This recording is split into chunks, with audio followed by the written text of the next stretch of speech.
Assalomu alaykum. Uzun uzoqdan yaqindan kuzatib borib turgan aziz obunachilar, navbatdagi darvozamizni qurbonlashtirib oldik.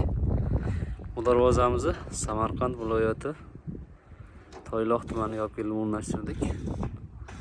Xursandmurod akamning xonadonlariga YouTube kanalimiz a'zosi ekan akam ko'rib, o'sha anjanga qurgan darvozamizdan zakaz berishganda, xuddi o'sha darvozadan birga bir variantda girdilar bilan chiqarib berdik. Darvozamiz o'sha Dubay fasonli. Ikkinchi varianti o'sha kapalak fasondan bo'ldi. Girdilariga ham o'sha neoklassik bizgacha bir ishlov berildi.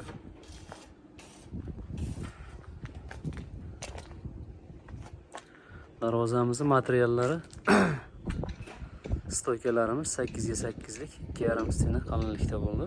Listlarimiz o'sha doimgidek 1.8 lik qora qalinlikda bo'ldi. Darvozamizga ishlatilgan rama profillarimiz 6 ga 4 lik, 1.7 stena bo'ldi. Ichlari tashi hammasi. Taglari 8 ga 4 lik shiviller. Tepalari ham o'sha girdilari 8 ga 8 dan qo'yib berganmiz. Orqa holatini ko'rsatib o'tamiz.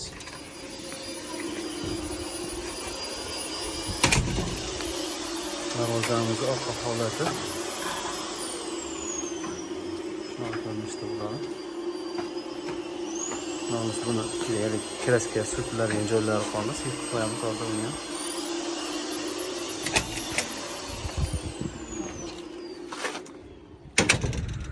Darvozamizning razmeri eniga 370, balandligiga 350 razmerda bo'ldi. Girdilari 25 ga 50 cm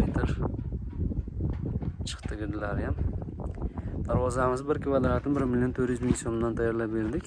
Girdilari hamma yo'q ichida 26 million so'mga dostavkalar bilan kelib o'rnashyapti.